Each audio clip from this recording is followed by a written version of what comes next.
in a warm and comfortable village, where the houses had red rooftops and the gardens grew wild with lavender and honeysuckle, there lived a cat named Cleo. Cleo was elegant. She moved through the world with the particular grace that cats carry, naturally unhurried, precise, always landing exactly where she intended. The villagers admired her.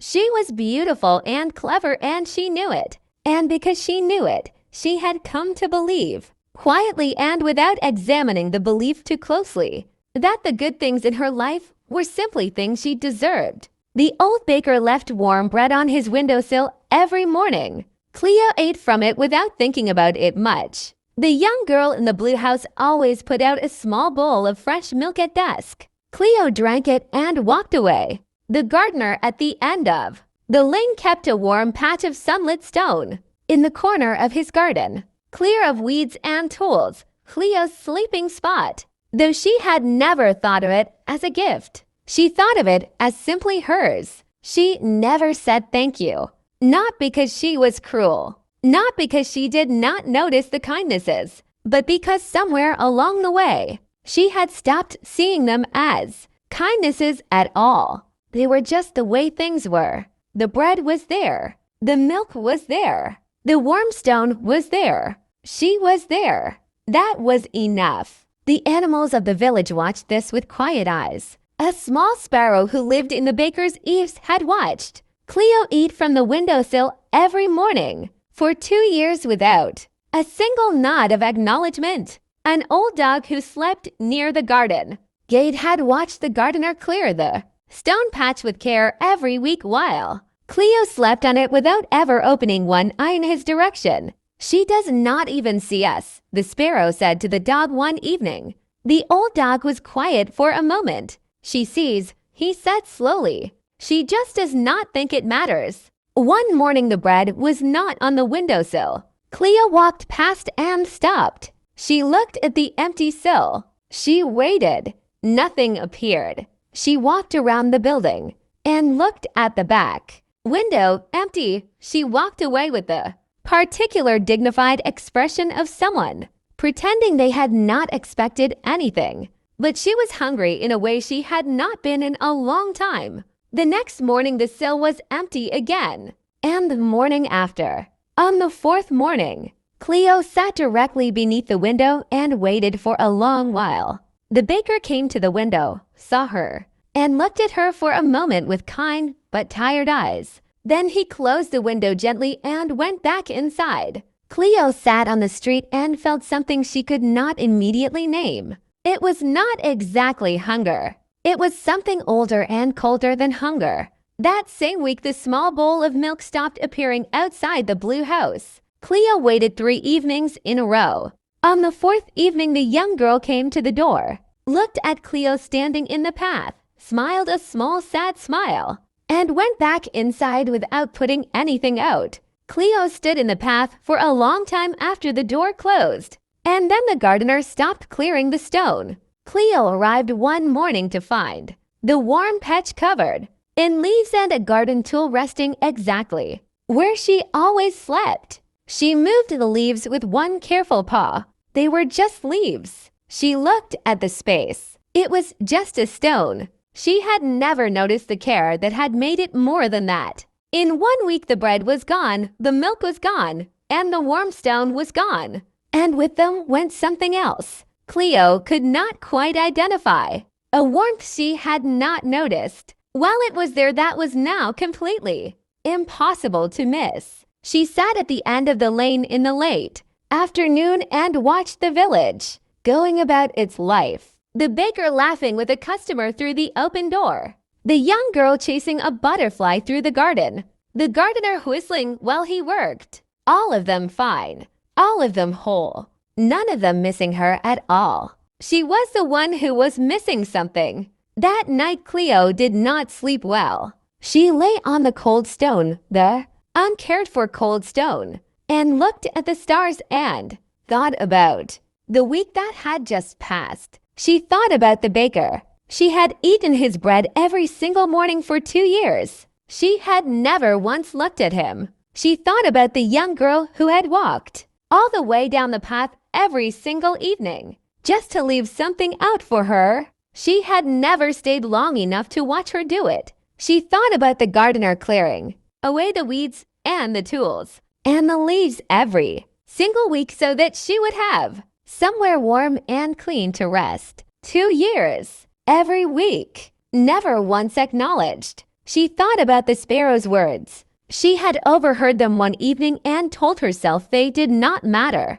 She does not even see us, but she had seen them. She had just decided that what they did was simply the natural order of things, that she was owed it, that she was enough reason for all of it. Lying there alone on the cold, uncared-for stone, she understood something for the first time. Gratitude was not about manners. It was not about saying a word because it was polite or expected. It was about seeing, truly seeing the person in front of you and what they chose to do for you when they did not have to. The baker did not have to leave bread. The girl did not have to walk down the path. The gardener did not have to clear the stone. They had done it because they wanted to, because they had chosen to include her in their warmth. And she had taken the choosing and turned it invisible. She stayed awake for a long time looking at the stars. The village was quiet. Somewhere in the baker's eaves the sparrow was asleep. Near the garden gate the old dog was curled by the wall. Everyone at rest. Everyone who had given something she had never received. Not really, because she had never been present enough to take it in. The loneliness of that night was one of the most useful things that had ever happened to her. The next morning Cleo woke early, earlier than she usually did. She walked to the baker's shop while the morning was still gray and cool. She sat outside the door and waited. When the baker opened the shop at first light, he was surprised to find her there. He looked at her. She looked back at him steadily with clear, honest eyes. And then she did something she had never done before in 2 years of eating his bread. She dipped her head. A small, slow, deliberate bow, the cat's version of a thank you. Plain and unhurried and entirely sincere. The baker looked at her for a long moment. Then something in his face shifted quietly. He went inside. He came back with a small piece of warm bread and placed it on the sill. He said nothing. She said nothing. But something had passed between them that had never been there before. She ate slowly and carefully, and when she was done, she looked at him once more through the window with the same clear eyes. He smiled. She walked to the Blee house in the late morning. The young girl was in the garden pulling weeds with her small hands. Cleo walked slowly through the garden gate and sat beside her. The girl looked up, surprised. Cleo stayed. She did not walk away. She sat in the morning sun beside the girl while she worked, and after a while, the girl began to talk to her softly about small things, the butterfly from yesterday, the flowers she was trying to grow, the color of the sky. Cleo listened. For the first time, she actually listened. When the girl finally went inside, she paused at the door and looked back at Cleo with bright eyes and a real smile. That evening, a small bowl of milk appeared at the door. The gardener was the last. Cleo walked to the garden in the late afternoon and found him pulling weeds near the stone patch. She walked directly to him, no hesitation, no dignity to preserve, and she did something she had never done in her life. She pressed the top of her head gently against his hand, the oldest and most sincere gesture a cat can make. He stopped. He looked down at her. His hand turned slowly and he scratched behind her ears with a warm, rough thumb. He began to clear the leaves from the stone without a word. Cleo lay down on the warm, clean stone in the last of the afternoon light and felt something she had not felt since she could not remember when. Not comfort, not warmth, something better than both. She felt seen, not because she was beautiful or clever or graceful, but because she had finally seen others first. The bread came back. The milk came back. The warm stone came back. But they were completely different now. Because she was different. She received them differently. With open eyes. With a full heart. with the quiet joy of someone who understands that nothing good in this life is simply owed to you.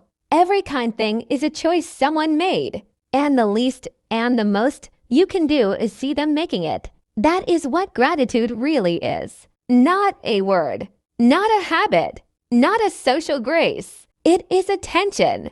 It is the decision to truly see the people who choose to show up for you. And it changes everything.